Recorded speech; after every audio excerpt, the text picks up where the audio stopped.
Operating the QuantaSep Adept Elite System single-use chromatography skid with inline stocked buffer blending. So now we will give a quick and brief discussion about the manual run and the auto run. So this is a click showing you the auto and the manual. So once you hit manual, you will ask for a batch name and also a batch description. So you can whatever you would like to have. So just hitting start. So all the UI will be yours. So you can run the harvest bomb. You can run any of the buffer bomb. You can choose any inlet, any outlet. You can go through the filter. You can bypassing the filter. You can go through the bubble trap, bypassing the bubble trap, go through the column in the forward direction or in the reverse direction, and also in the bypass direction. And the very unique thing about this feature as well, we have two different colors that will be appears while you are using your harvest bomb. It will be in an orange color.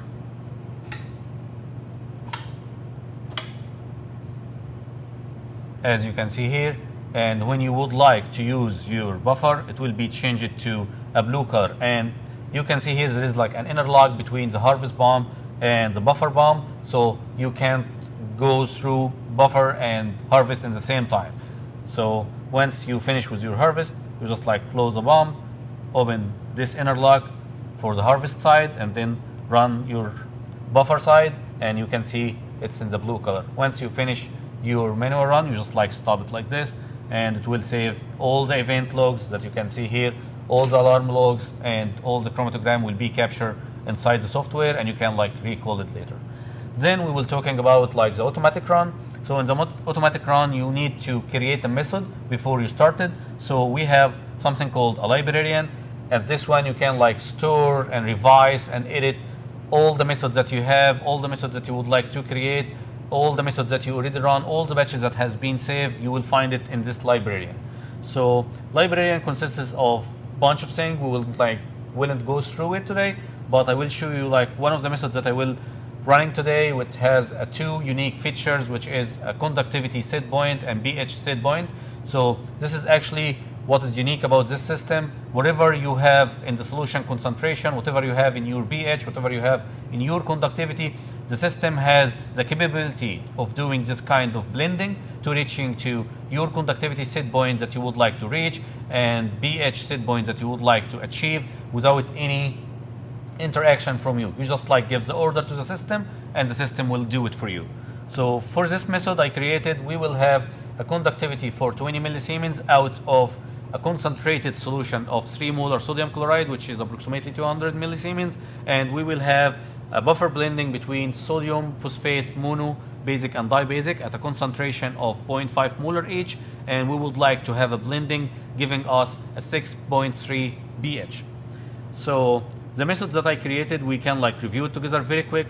So as you can see here, it's an Excel based thing. So here you can type a label for your step. You can choose the flow set point, whatever the liters you would like to have, and a conductivity set point, pH set point, and which inlet you're gonna use. So we have a dedicated bomb for each of what I'm talking about. So we have a dedicated bomb for the conductivity, which is called bomb A. So the system is already know that anything coming from bomb A will be for a salt, and bomb B is dedicated for an acid, and bomb C is dedicated for a base. So whatever the system would like to blend for you to reach out to the set point, it will already known what is it will increase or decrease based on the things that we already implementing to the software.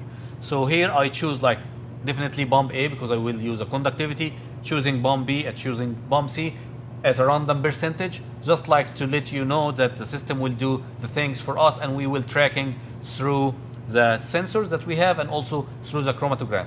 And also one more unique feature about it, anything out of your tolerance that you already implementing to the system, it will be ejected out. So it wouldn't affect your column, it wouldn't affect your loading, and everything will be as desired.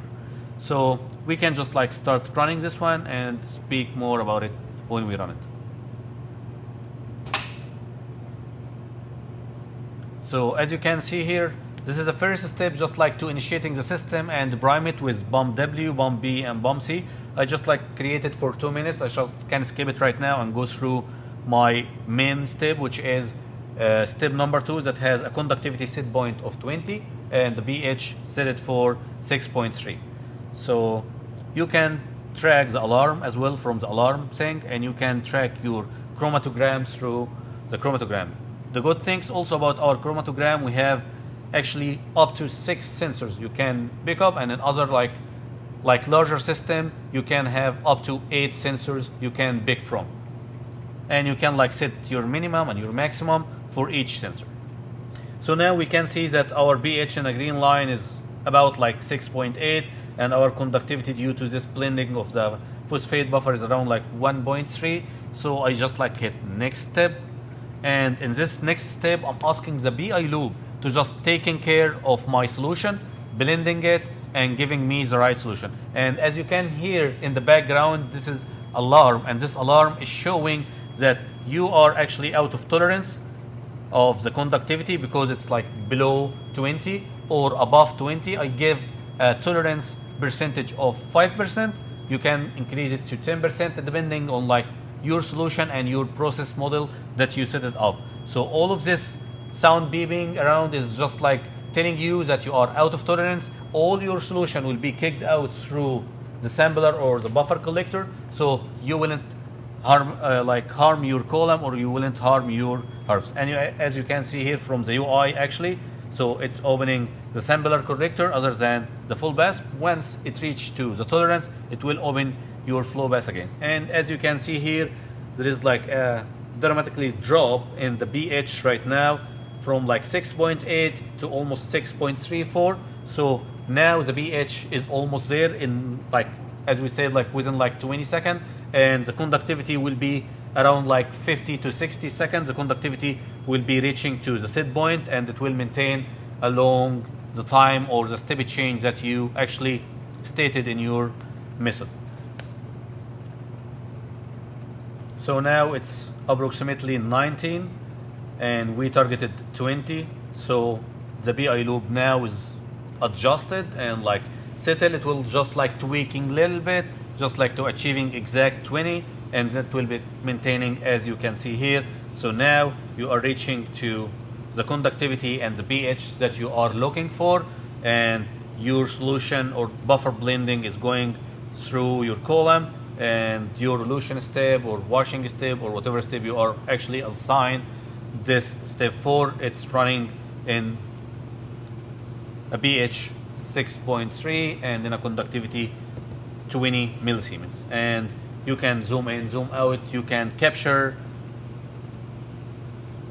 your chromatogram, you can actually exporting the data to Excel sheet, you can export it to a Word file, and you can also export it as a PDF. So if you would like to have like a certain points, for let's say from like minute 3 to minute 20, I would like just like to have this graph, so you can export it to an Excel sheet, and you can take a screenshot. So the screenshot can take as a screenshot or can take as like a PDF file, and then you can print it out later. And this is pretty much it. As you can see, it's like pretty easy, pretty user friendly, and like you don't need any training to run this system. And thank you so much about it. So thank you very much for watching this video today. I hope you've caught some of the excitement that we have for this particular technology as we introduced it today in terms of continuous manufacturing or even chromatography, single use, with the ability to inline make buffers from these stock concentrates. And I sincerely hope that you bring this to your production operations. You can get more information by going to our website, which is www.sepragen.com, or you fill out an expression of interest and somebody from our company will contact you, and we can set up a meeting to have more of a dialogue. So really looking forward to working with you and answering any questions you might have. Thank you very much.